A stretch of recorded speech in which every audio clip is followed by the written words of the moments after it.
Hi, welcome to this week's edition of Blue Stroke. Again, John Dave and myself are going to look back over New Zealand's victory in the Rugby World Cup, look back over Leinster's good win against Treviso, and look forward to the Pro 12 matches coming up this weekend. So, boys, supposed to get New Zealand out of the way. They were absolutely awesome. It was the best World Cup. It was the best World Cup final, and the best team in it won it. So, yep. I mean, you can't. There's not much you can really argue about over the entire tournament. It was a brilliant tournament, really well won. The rugby was good. We saw an evolution in rugby from what we've been seeing over the last couple of years, and the team that evolved the furthest won it. Yeah, they always had stuff in the locker, didn't they? You Yeah. know, even when they looked like they were wobbling in the middle of the championship, it was, and Australia were flying.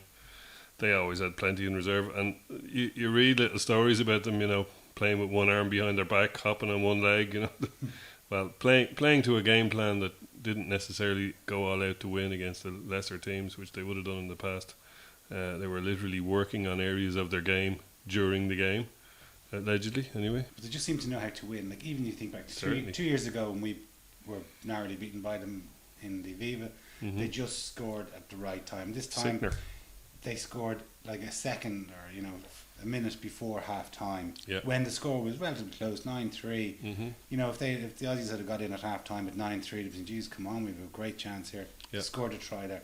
Then when they had a man in the bin, Carter gets the dropper, just to stretch the lead out after the Aussies coming back Yeah. to Well, to narrow it to 4. Then Carter gets the drop goal just at the right time. what you say Apparently, about he's only dropped 8 goals Yeah. in the history, and he's done 2 of them in the. But what you say heavy about in the the final. comeback again, we saw it again. It was another example of a team putting a huge effort, physical and emotional, into making a comeback, and because they weren't able to seal the deal, it was actually nearly detrimental to them. They got to the top of the mountain, and then they rolled all the way back Yeah. down. I mean, that's the furthest of all, is when you're at the top of the mountain. Unless you get up on top of that peak, you're screwed. And they didn't, and it was like Argentina. It was like ourselves against Argentina.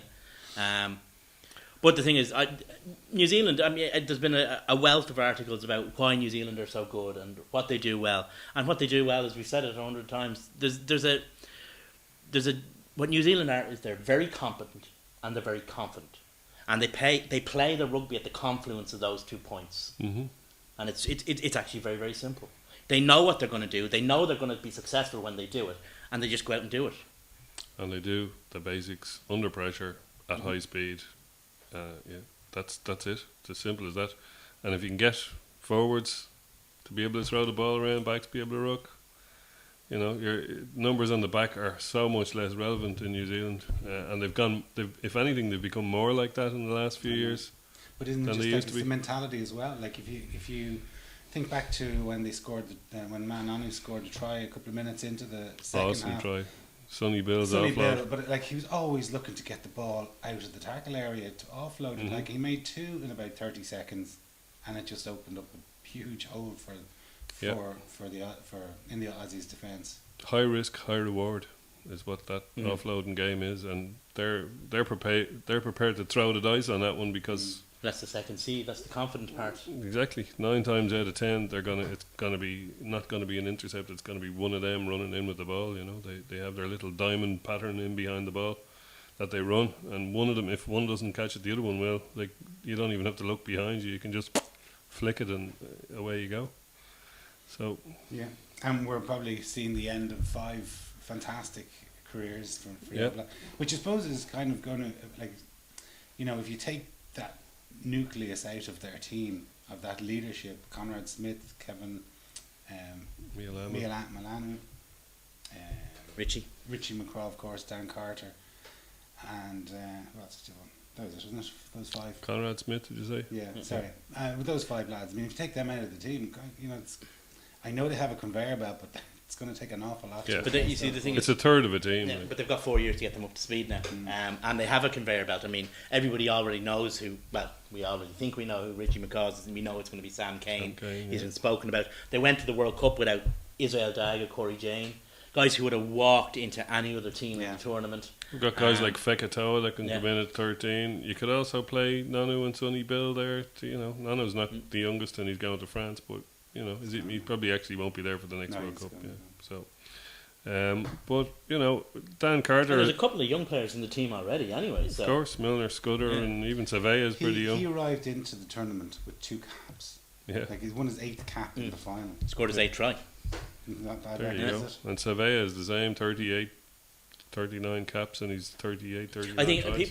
people got very excited about Surveyor, and I think he's a good player, but I think he has flaws. People got very excited about him because he reminds them of Longway in a way because of his physical dominance. But Milner Scudder's the real. He's the real threat. He's the Dougie Howlett for the future. So he is. I think he's gonna score a hell of a lot of tries. Yeah, he certainly is. The other thing about them though is that you know, with Dan Carter, okay, he's lifted the World Cup, but now he's going to be promoted to replacing Johnny Sexton, which is, you know, It's more tough, it's impressive tough. in fairness. Or is it? And the other guy, McCraw, is going to leave, the former Suttonian's back rower. But like, I mean, he's played 148 times for the All Blacks. Mm-hmm. In those 100, he's won. I think he's had 15 defeats in his 14 years playing for them. About 10%. It's unbelievable. Like he's won 90% of his games he started. That is, He's basically Ridiculous. the anti-Philip Matthews. that's very harsh. I don't mean that as being harsh on Philip Matthews. Matthews played for what was in his day a humongous number of times for Ireland, and you know we were rubbish, but he was still quite successful. Even though he played against the All Blacks 3 times in 1 week. He played for Ireland, he played for Ulster in the midweek, and then he played for the Babas the following weekend. Fair play to him. Yeah. So lads, the World Cup is over now, but it was just a sensational tournament. Epic. Mm-hmm. The other thing I would say about it is I know South Africa ran New Zealand close enough the previous week, but I don't think, even though Australia were fairly well outclassed, I don't think there was another team in the competition that could have stood up to New Zealand in the final any better than the Aussies did. No, I don't think so. You know? No. I don't think you put in Argentina, you put in South Ireland. Africa, Ireland, Wales, you know, none of them would have stood up at all. Georgia. Georgia? No, maybe Georgia, but But there was some really like fantastic highlights from the tournament. The Japan South Africa game, obviously, was one for of me, them. the last 2 minutes of that game were the best. I mean, I know there've been possibly, you know, there've been more skillful bits of play, obviously, but the balls to go for that and the thrill I got seeing the ball go out wide from that and your man stepping Yeah. the guy out There's off some that. brilliant clips on YouTube of fans in the Yeah. stadium. Yeah, I was in the fan zone in Cardiff when that Fantastic. happened, and it was like But this it's is like like bedlam. But this was fans in At the the game. stadium, Oh, right, yeah. and there's a few of them from different angles, and it's absolutely sensational. Just you know, the lads going nuts when the try goes in. It's, But it's equivalent to us beating New Zealand in the World Cup final or something, you know. It's a huge, it really it's a huge is. result. You know, it wouldn't be a tap of work done until after Christmas if that had happened, you know. Um, Wasn't that It funny? wasn't that funny. I was just well, I suppose the Irish highlight was our game against France. Like that was an epic game. Mm-hmm. The second half in particular was, especially after we lost, you know, some of our Talisman. exactly. Yeah. Yeah. That was certainly the highlight of the campaign was beating France so comprehensively with the team we had out. It turned out to be a false dawn, but in and of itself, I mean, it's something to be valued.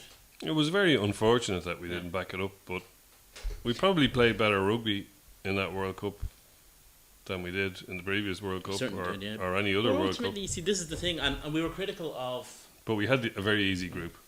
Kidney beforehand, or Especially with after hindsight. the last World Cup and this show indeed, because he didn't, by not following up the win against Australia, the loss against Wales kind of invalidated that. Yeah. And to a certain extent, the same. Yeah, you have to yeah. hold guys to the same standard, even But you see, That's when true. we despite how followed- much we admire Joe we Schmidt. followed up Australia That's with a very good win against Italy. Well, that's true, yeah, but it was. But I mean, in I terms of the appreciate overall, that the campaign, the Welsh performance Yeah. was appalling that Yeah. day.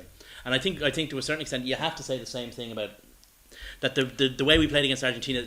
I mean, there are lots of reasons for it, etc., etc., etc. But it does invalidate the good performance Yeah. of France, and we'd have to ask, what the hell are France at now? There I mean, was- it's gone from bad to worse in France, but you know they're not. There were similarities in the way that we played against Wales in the previous World Cup and the way we played against Argentina. Like the line speed, the confusion in defence, all of that stuff, the way we just stood off people, gave them an extra couple of yards. that was, it's a mental thing, and that was for whatever reason. I'm sure there were different reasons for them both happening, but there was definitely a similarity Well, the big in our play. glaring one was the Sexton and O'Connell shaped holes within Yeah, the Of course. team.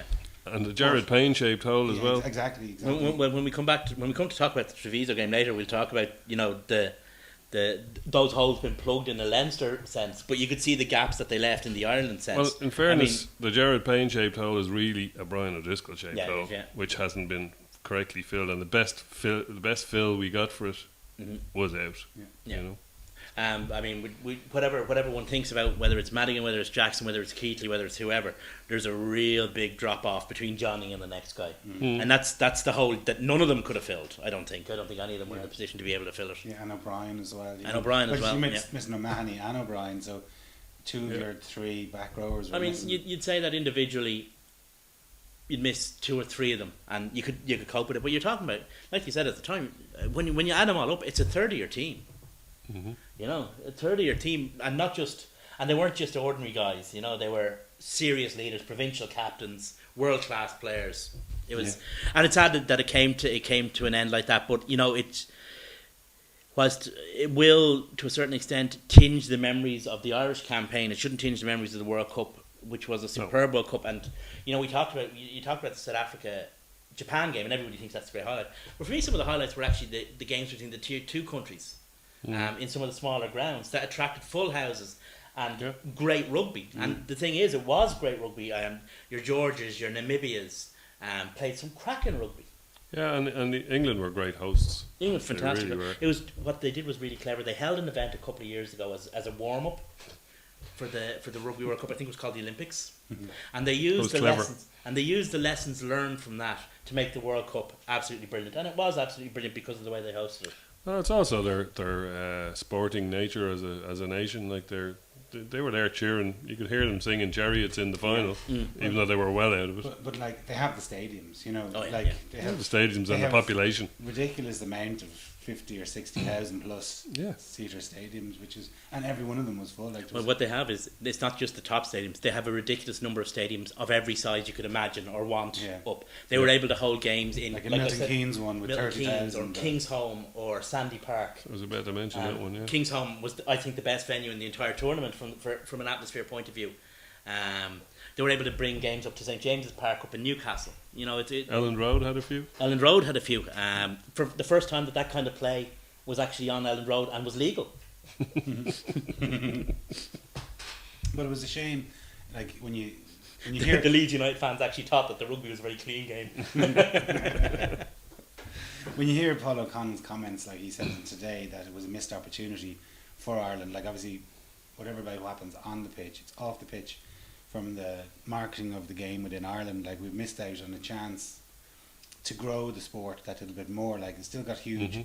It got huge exposure during those matches. TV3 did a great job, but you know, if you had got to a World Cup semi-final, you were there till the end of the tournament. Yep. It would have just added to that little bit more. Hugely. And as he said, you know, when you see, Well, you see, we'd be reviewing an Ireland game this week. Yeah. That's the thing, you know.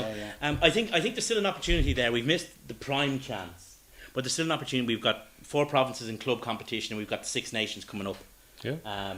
If Back on the horse, boys. if we get back on the horse and have one or two more of the provincial sides have a successful campaign, and Ireland have a successful 6 nations, you'll still keep that goodwill turning over. like, it's, you know, it's not that long ago. It's less than 20 years ago that the national team couldn't win a game for a decade. Oh yeah.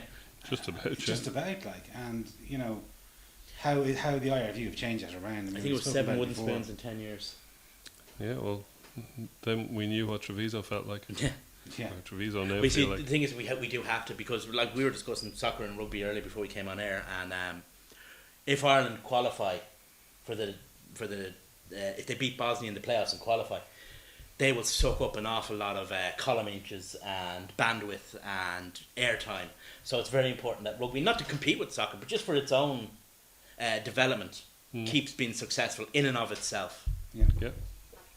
So our good friend Chippa was voted World Coach of the Year. You have to take your hat off to.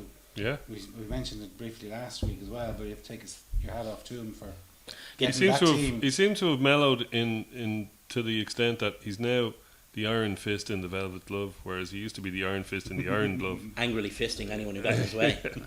But now he seems to have got to this level where it's like his kids have grown up now, and I don't mean his actual kids, but like his metaphorical kids have grown up, and he can let them make their own decisions now. And as long as they understand that they're still getting a hiding if they don't do it right. You look at what he did with Leinster. You look at how we were and what he did with us. You look at how that Australian team was, the toxic environment, and what he did with them. You'd really have to wonder how fucked up are Stade Francais. Seriously, like, That he couldn't fix Stade them, Francais would be my favourite French club, and if Czechia can't fix them, they may as well just pack up and go home. And Mackenzie had a go at them before he did as well, and he Max couldn't ran fix out of them. money though, didn't he? Max ran out of money, and Max ran out of power over. I think there was a coterie of players there that were not for turning, and unlike in Leinster where he came in and there were a coterie of players who were willing to be turned. Oh, they wanted that to happen. Yeah. Like they wanted a Checker to come in, and they had a couple of seasons of. Probably the same in Australia, because you mentioned last week Quade Cooper, who could have, or not Quade Cooper, Curtly Beale, who could have thrown a right strop over, but he came on as a substitute, and he came on as a substitute actually early in the final, and was one of Australia's best players, I thought. And you look at his play is a tribute to Cheika's man management, a tribute to his own desire as well, but it's also a tribute to Cheika's man management. Anyway, turning our attention to the Pro 12, Leinster had a nice little win there over in Treviso, got the bonus point, and a place where we've gone in the past and had a very mixed bag of results. And not only that, but they juggled fire and played Shrekshi rugby. Played really, really well. Played at real pace. They were great in attack and defence. Yeah. They were coming up like a line, in a line. Like line speed was very good. They had we all remarked on Theo. Yeah. The way he was shooting up, he's really grasping the position now. Last week on this show, I personally, I don't know if you guys, I can't remember if you guys agreed with me or not, but I said that one of the worries I had, or one of the things I felt was contributing to a slight passivity in the Leinster defence, was Ben Teo's lack of experience in the outside centre position, because he wasn't sure when to go, when to stay. I have to say he's getting there now. He that wasn't an issue against Treviso. He read that defence and he shot up when he should have shot up, and he made his tackles when he went up. Yeah. It wasn't just a matter of shooting up and somebody running past him. He got up there and he did something. Oh, he's that kind of an athlete that he's. I remember you were saying when he signed, Jason, about him going off to the thing in the States.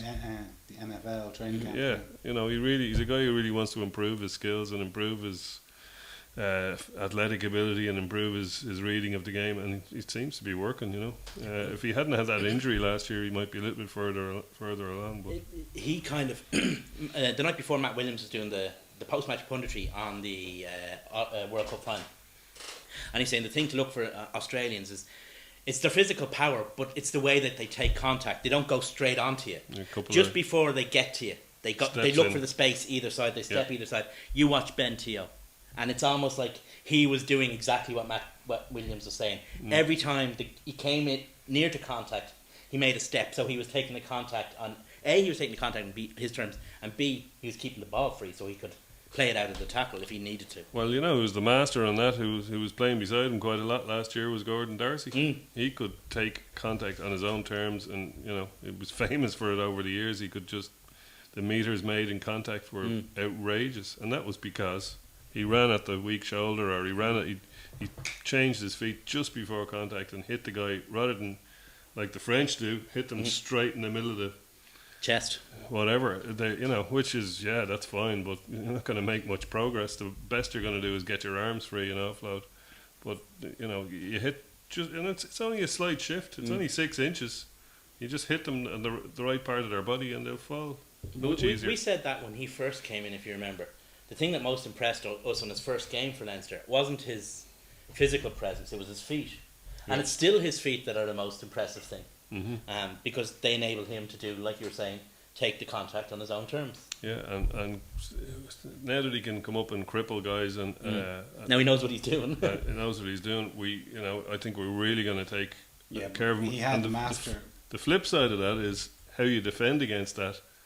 Is what Issa Nasiwa did in one of his phases, where it was a take and give, and the 13 shot up onto him, and just as the 13 was about to hit him, he cut the ball and passed it in one movement, which took the 13 out of the game. Okay, it took him out of the game as well, but there was 2 men outside him who tore off down the field. Now I can't remember if it came to a score, but that's the only way he can defend against that fast line speed with a shooter. Either that or get it over his head. But it's too late. If the ball has already been passed, see, that's the time. The time you run from 13 is when the ball has left the hands of the other guys.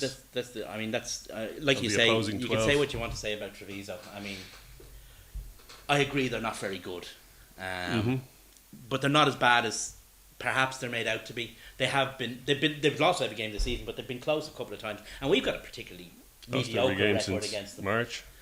So it was good to see us win. And the thing was, it wasn't how we played or how they played. It was the attitude we played with. That was the best attitude I've seen in the Leinster team. Not just for 2 years, but I think for nearly for 3 years. I mean, the way. Guess who made his comeback? Oh yeah, absolutely. That's the reason. I was about to say, and John started chatting again. The master was pulling the strings there. Yeah. Like it was his first game actually. I just counted back. It was actually for 2.5 years since May 2013. Yeah. But he made such a difference to the way that team played. Even the way, like you could see that the way he was marshalling in defence, the way that he was literally pulling the strings in attack. And he was up on the gain line as well. Exactly, he was attacking the game. He was so flat, and then his kicking, the try that Nasiwa scored, that he kicked to the corner just before half time. That was that peach.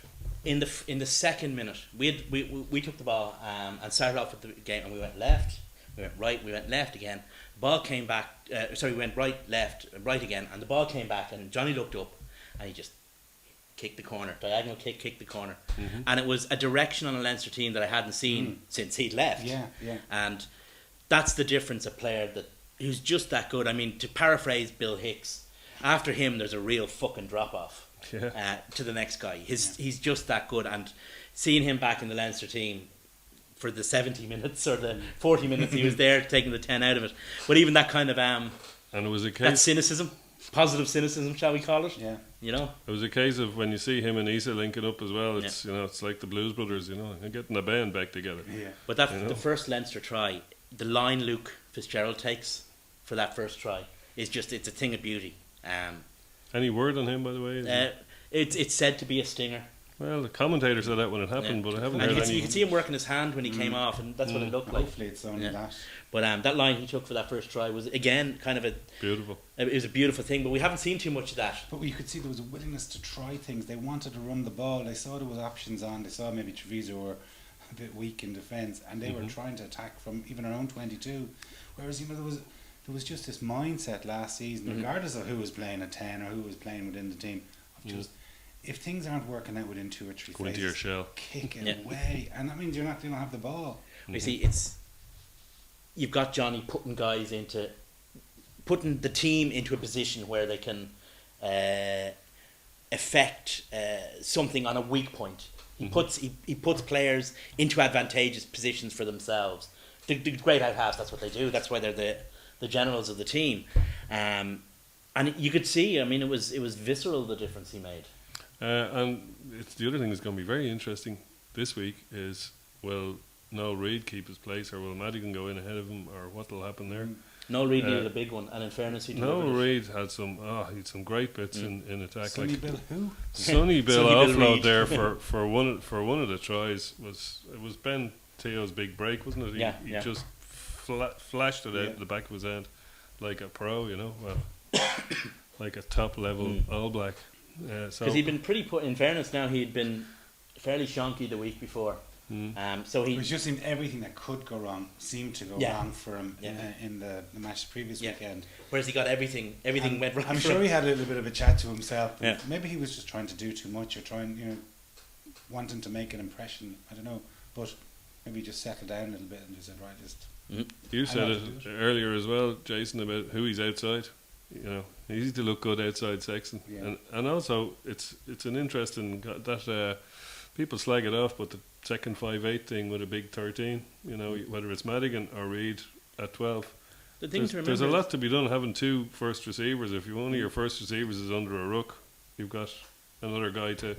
And himself and Teo have actually built up quite an understanding. They played together a lot over the last. They have, it's interesting that the management is familiarity could breed content. Yeah, like they've picked out partnership in quite a few Yeah. games. This Now, in season. fairness, they haven't had No, they access I appreciate that. to the likes of Madigan or particularly Luke. So there has been an element of needs most, but because of that, it has had a chance to mature, and there's a certain element where they can find one another now. Pretty instinctually. Mm-hmm. Uh, our new signing from New Zealand looks a tasty bit of Yeah, business. he was looking pretty good. I mean, I thought he was really good. I yeah. suppose we had the perception of him was he's been in 4 different Super Rugby franchises. He's been in Japan, and he's settled nowhere really. And the perception of him was probably lowish, that he was a bit of a workman-like player. But I think he's workman-like in a good way. Sometimes you need that, and I mean, I thought he was a bit light. Nobody as gets well, a job. You don't fail downwards from Super Rugby franchises. New Zealand do move players around where they're needed. I mean, he could have been moved to one because they need somebody to play beside Brody, a young Brody Retallick, and move somewhere else because exactly. another young guy.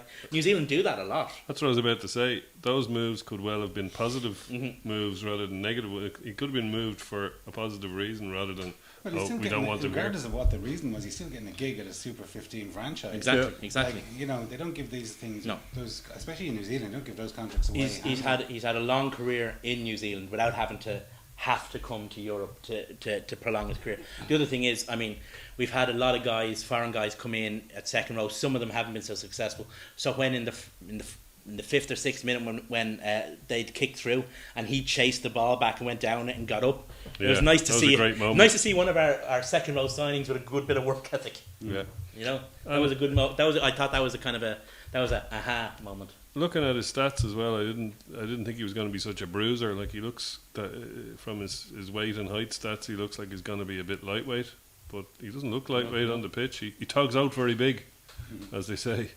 Because it's actually interesting now, because Dev Toner was actually in good form in the World Cup. Okay, he lost the position, but that was more due to other guys being in better form. But Dev Toner actually played really well, and he played well when he came on. Yeah. Mike McCarthy's been in superb form since the start of the season.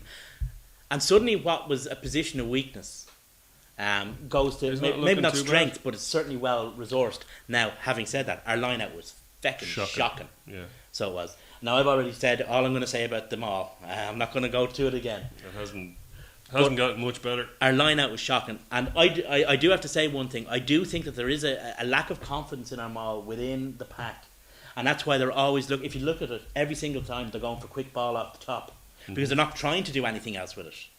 Well, we'll see now when maybe they feel they've restricted options. We've got something like 10 forwards coming back. Yeah. I know we had most of them back already, but we've still got Heaslip, We've still got some heavy foot coming back. O'Brien, and Ross to come Healy. back. Healy was back. No, he was, yeah. But even whatever about the line-out's not working. Like, when the hooker's throwing the ball in crooked, that doesn't help. You've no chance there of winning it. That doesn't help. Dundon has been our best line-out thrower in previous years. But I have to say, Strauss didn't look as good as Cronin. By comparison, looked a lot better throwing the ball in than Strauss. But having said that, line-out was especially when being a head coach is not sitting well with Leo. He doesn't have the time to be taking them through the line-out drills like he might have as a forwards coach. Don't know what it is, but I'm sure it's a work on that I'm sure they're going to be working on a lot. Well, the great thing is it is a short turnaround, but it gives them a chance to fix it quite quickly. Yeah. There's a Rake lad's going to come back. I mean, we'll talk about the match against Scarlet. Sure, might as well do it now. Go on, sir. No, why not? So we're obviously just 3 weeks ago, John, you made a flying visit to the Valleys. I did. And we suffered a defeat down there. Yeah. Surprising that the fixture list throws up this one, the reverse, so quickly, within 3 weeks. There was a couple of people I met there who said they were coming over, actually. So, that's, you don't normally get too many Welsh fans in Dublin.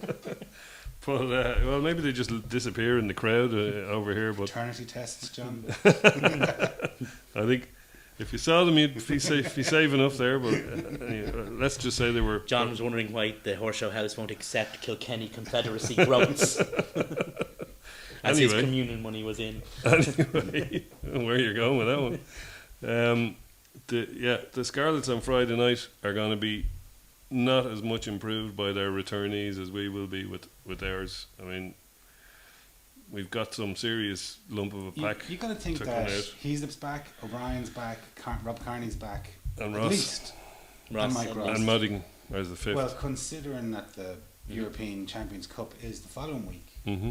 you got to think that those lads, those as you mentioned, are going to be back in, certainly on the bench, if not starting. Definitely. And that's a lot of serious cattle. Prize bulls there coming back. So you got to think that the Scarlets' record is destined for One would hope so. the only unbeaten team in the league. Hopefully they're coming here expecting a hiding, and hopefully they get one. We shall see, but it's a real opportunity to get up, because we managed to sneak into fourth place ahead of, because Connacht did Edinburgh for us, so we could return the favour to Connacht, and they're playing Treviso. We could stick them top of the league by beating the Scarlets if they manage to beat Treviso, so nobody can catch them. Any win against Treviso will stick Plus, them it top. narrows the gap top of between league. us and one of the teams ahead of us. I mean, great for Connacht, but Yeah. more for us. Yeah, we're 6 points behind Scarlets as it stands. So a win will minimum catch us up half of those points, and a maximum win will catch us up to within 1 point of them. So Ulster had a narrow defeat to Munster on Friday night. It was a bit of a good. It was a good game. Like, it was 9 tries scored. Tackling optional. it was Tackling was either optional. that they've both been sent out to play really positive rugby, or that they both have shit defences. Delete as appropriate. End to end stuff. That was. It was, yeah. But then it was a horrible night. Like, the wind. But once again, an appalling crowd. Like, that's an Interpro. That's should be Munster's second biggest It game should. of the season. I But don't know it how was, I think it was 13,000 it was allegedly. 7,200. Was it? Yeah. Do you believe that there was 7,000 in the Oh, I bench? believe there was 7,000. Yeah, I wouldn't believe there was 13. I believe there was 7. I think But- I could clearly read the Munster in the seats. It was in fairness now, it was at 6 o'clock Yeah. on a Friday Friday afternoon. night. I appreciate that. Yeah, no, you've been in Limerick at 6 o'clock on Friday. You know what the traffic's like. It is a nightmare. On as a lead up, You're not getting there from Cork unless you have a day off. no, No, as a lead up to a big game. I mean, okay, it's the third, fourth place playoff, but it was still a big game, and it was a game. The match was scheduled, I think, with To get in the people belief into the- that Ireland would actually be playing in that game or would be involved this weekend. Yeah. So there was an element of that. So they were victims of other people's circumstance. It was a poor crowd. Not sure it's entirely their fault. Yeah, It's strange strange to have that game though on that day. Just once again. I would have burnt off one of the Italian Yeah, matches. why not? Yeah. And I think it's once again, it's just the league not doing themselves any favours. Surely, if they want to market this league, I mean, look, I know, admittedly, I watched one of the English games. I think it was Bath a few weeks ago. It was just after all the English players returned back to their clubs. Not a seat to be had in the stadium. yeah, in but the Bath is 10,000 in the stadium. You know? It's Okay, pretty but small. every seat was full. There wasn't even, like Dave said, there was 7,000. I believe it was less than that, but we're splitting hairs. I could But have my point sworn is- it said 13,000 on the official. It might do, but Right, that season ticket I know holders- it is. Yeah, Rory O'Connor in his immediate post match write up, the one that hit the Indo website kind of thing, had the figure at 7-2. Okay. So that's Right. I'd say that. How many's here? 7-2. Okay, and then the official number came in, but Right, But fine. Ulster But my have the point biggest is- crowds. But this season. But why? Because they're marketing it like what they Yeah. used to do 20 years Of course. ago for Queen and Country. our wee country. But like There's an element of it. what Munster well, not just on Munster, but it's what the league is doing. The league should be saying, right, who gets big crowds? What matches do?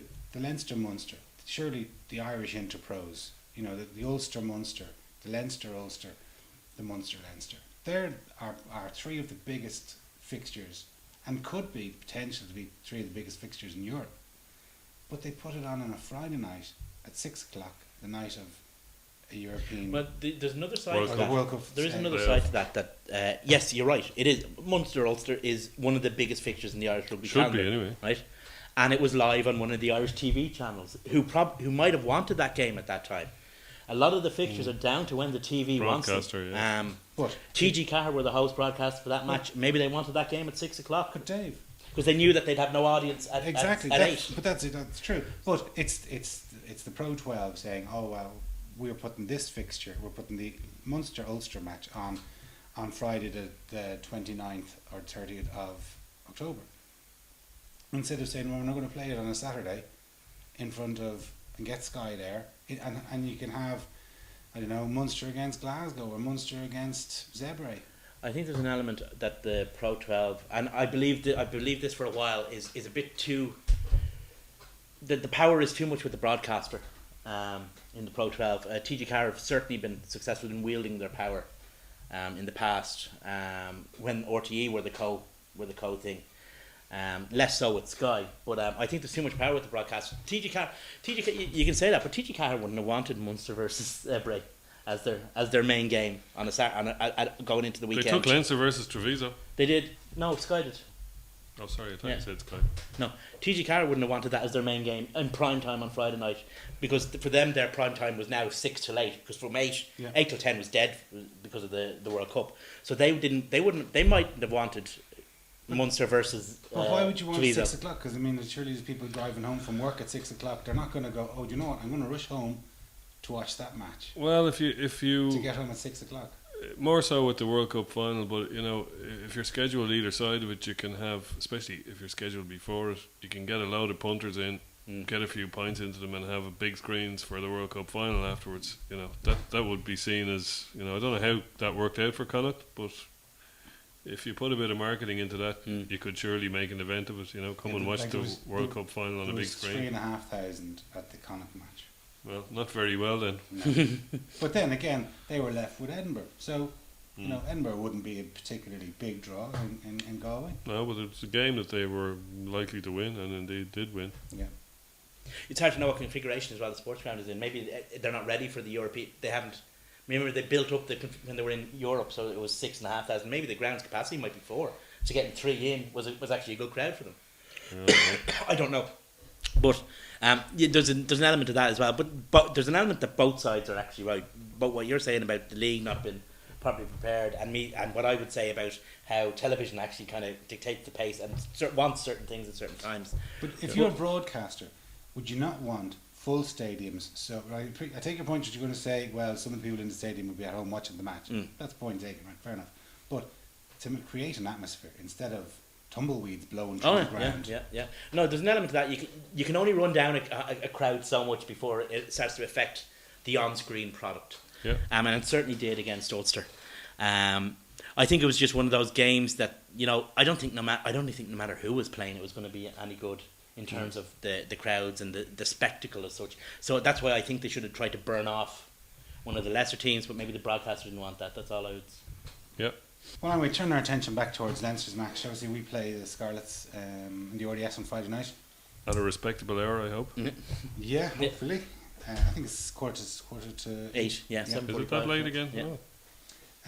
It's only 10 minutes after 1935, but it seems like a lot later for some reason. I don't know why. Quarter to 8. Maybe it's because It it's is got the John word. 7 minutes It's later. got the word It is 8 in it. Maybe that's what it is. You've learnt your time. Yeah, I'm still working on it. 3 hairs. Yeah. Anyway. But it's the teams that's going to be available.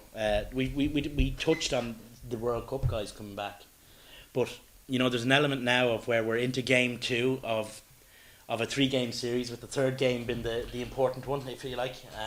We saw half the guys back last week. Will we see the other half this week? Will we get any clue as to what is he going to do with the 10, 12, 13? That's the big It's question. a nice headache for him to have, isn't it? Like that. I think it Reid is, playing actually. well. Madigan. it's given playing him well. it's given him options that he can pick from. Whereas maybe last season, there was criticism of the younger kids not really putting it in when the internationals were on. Now they're the ones that are putting it in big style.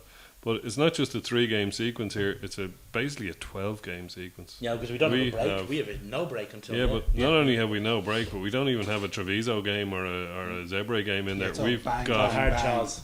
we've got Scarlets. Then we've got it works up. We've got Glasgow away in the We've got sequence. We've got Wasps. Ulster. We've got Wasps. Bath. We've got Bath. Toulon twice.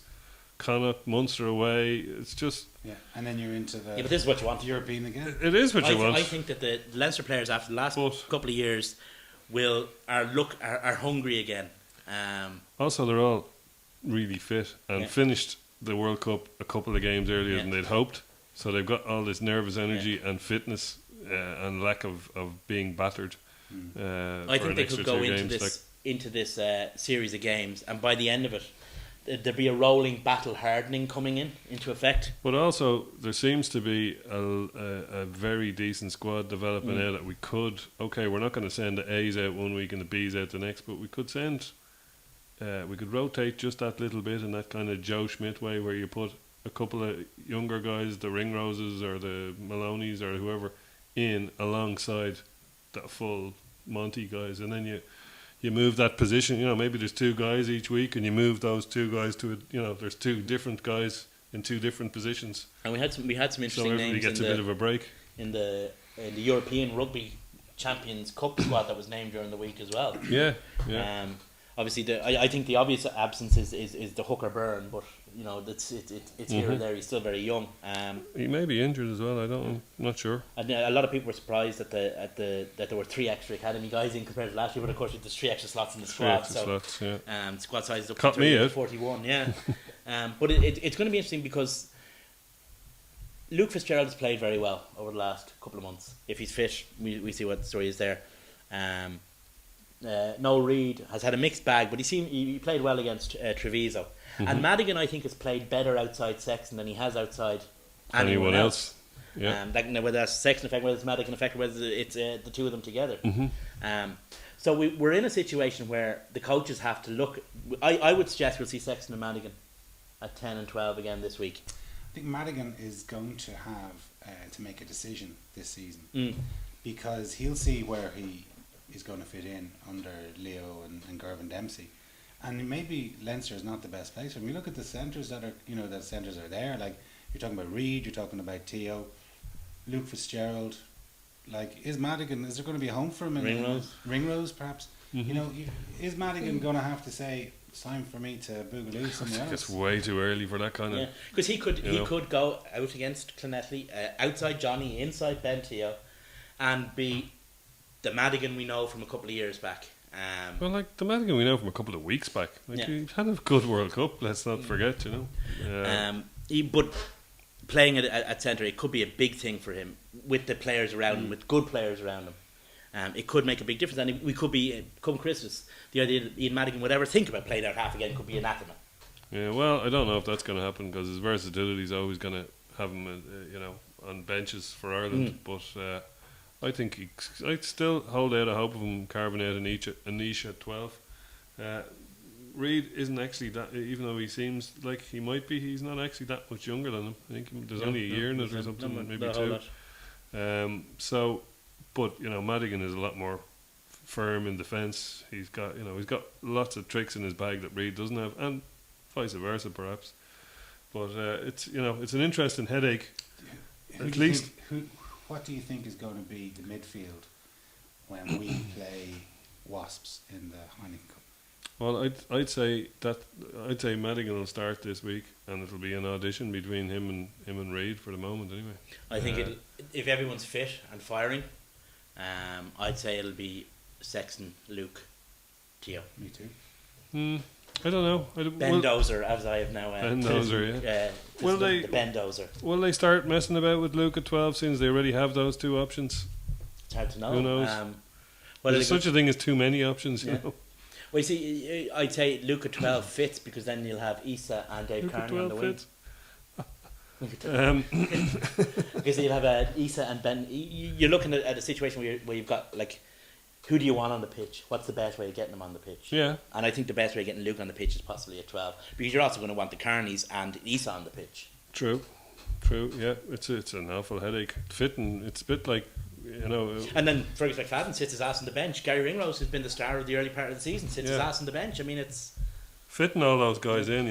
There's scope for major rotation even in Europe.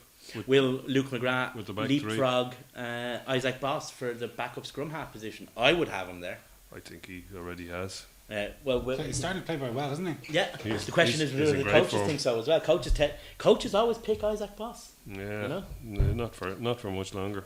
Like, you can't really see. I mean, not that there's anything wrong with Boss, and his experience is great to have in certain games, and I still would use him in certain games. But be the kind of guy you'd use in the when you're picking the heavy artillery away in France. That kind of thing, yeah. And it's like he does have the experience, but your man is coming on like a train. I think Luke has surpassed him. I'm just not sure that the coaches will agree with me or us. And then you have the other McGrath and Keane Healy.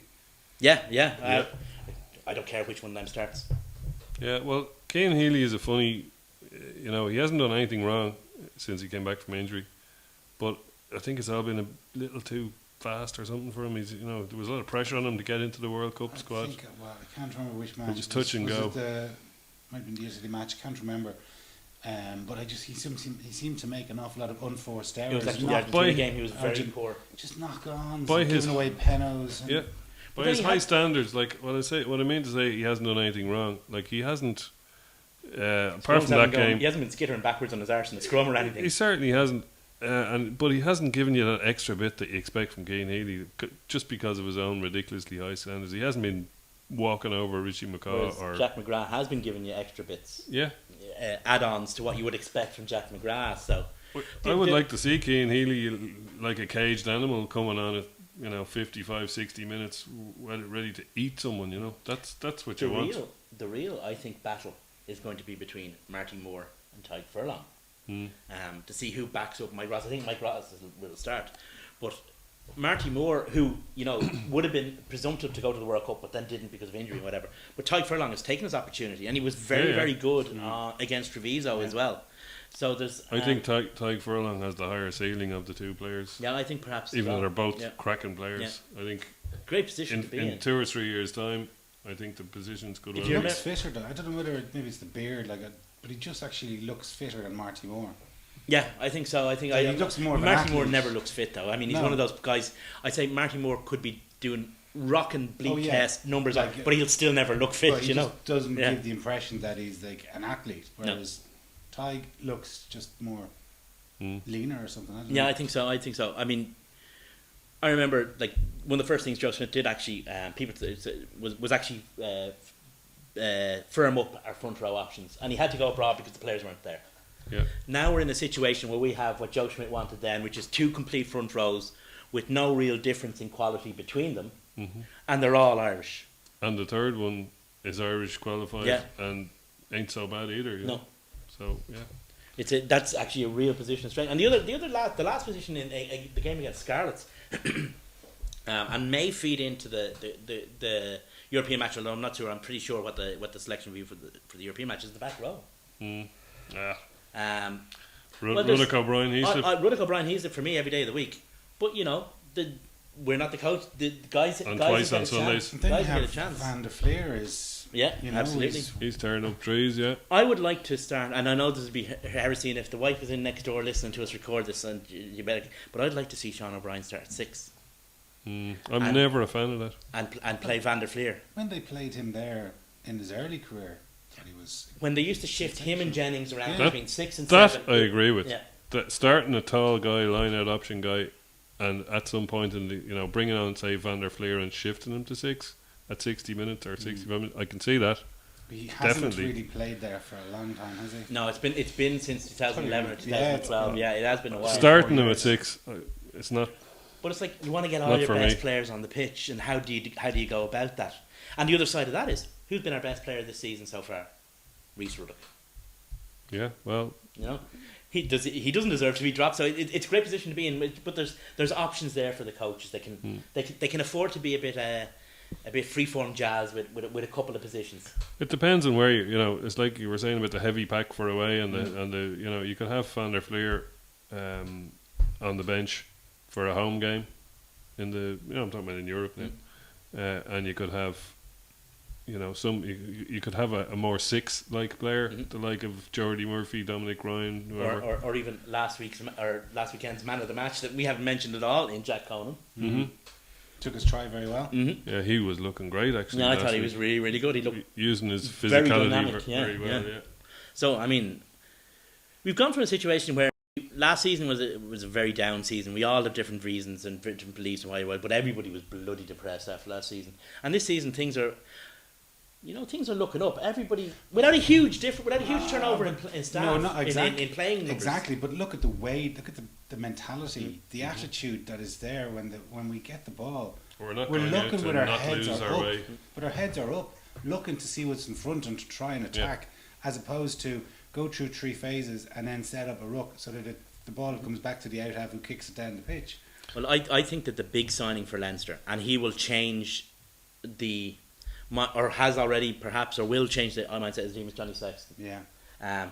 Because No brainer. how he defines Leinster because he's that good as an out half. Whereas last year, whether it was Madigan, whether it was Gopperth, there was a difference in that position. But last year and the year before, we kind of said, "Oh my look, Leinster is a change thing. We don't have Sexton, we don't have O'Driscoll. Doris is coming to the end. Don't have Isa. Don't have Isa. Yeah. Now we've got Sexton and Isa. All our leaders were gone, and we were a bit rudderless. Leo was gone as well. Sean was out injured a long time. And then suddenly we've got, a spiritual leader of the team and a real leader of the team are back in the club. And Isa's the captain.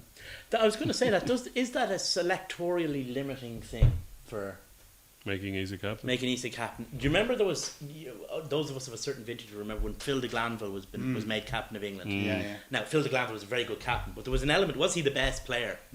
Yeah. Or what's his name on the Lions tour in '83 or whenever with Kieran Fitzgerald? Was he the best hooker? Yeah. Was Phil de Glanville going to? Because by making him captain, you had to pick him as every week. Yeah. Now, is Isa on because I presume he's going to be on the wing because Rob Kearney's going to have to play fullback.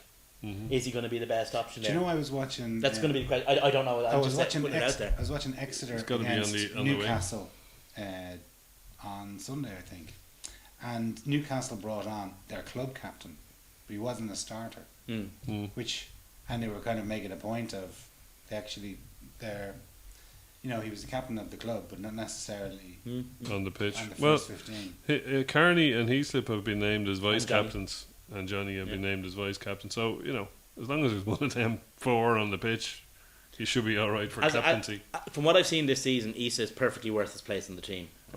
So it wouldn't be an issue. If form changes and things like that. But that can happen to any captain. Yeah, I know. But I just think in a situation where, you've got guys back there who, like Gary Ringrose, for example, who are coming through, or, Irish internationals who there might be pressure to play them. That's all I'm saying. I'm just saying it might be a selectoral issue. I don't think it will be, but it could be. It's similar to it reminded me of the Phil de Glanville thing. Yeah, where's Zane Kirshner going to fit back into all this? We haven't even mentioned him, and he was back training today. I saw him in the pictures. So nobody's even mentioned Zane Kirshner. There is headaches for Gurv, isn't there, to pick from back line? Yeah, I think it's but never mind the backs, the forwards, the whole lot. There's a lot of talented players in there that are now starting to get. And the thing was that he's signed again. Didn't he sign a couple more years last season? Who? Kirshner was re-signed, I re-signed. Well, obviously he's still here, but did he sign for 1 year or did he sign for 2? That's the question.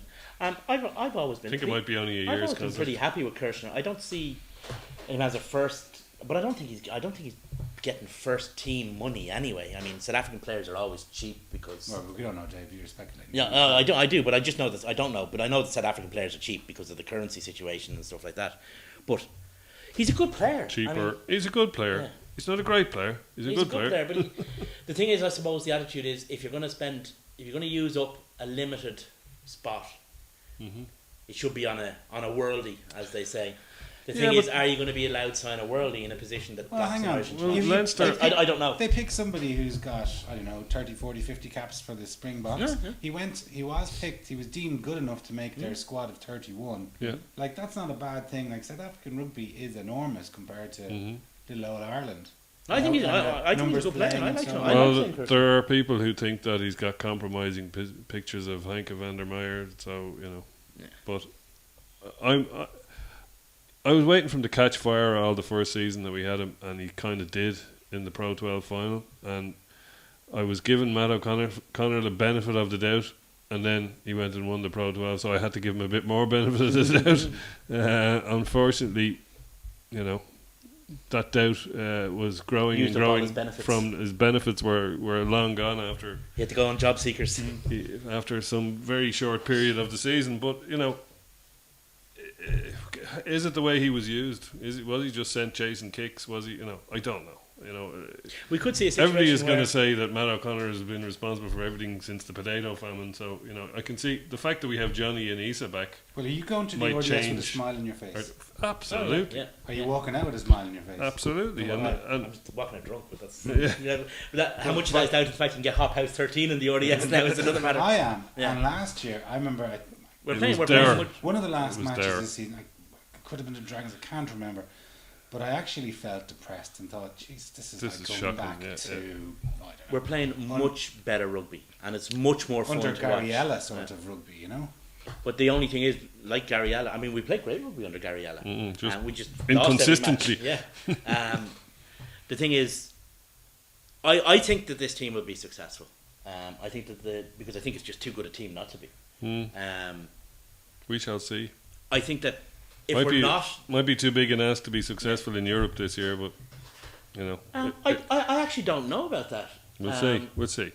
I think any team that's got, you look at the spine of that team, with the front row, Jamie Heaslip, Sean O'Brien, Johnny Sexton, He's in the sea. Issa Nasiwa, Rob Rob Kearney. Kearney. I think it's got as good a chance as any other team. I think I genuinely believe if we had Johnny Sexton last year, we'd have had a 4th star in that jersey.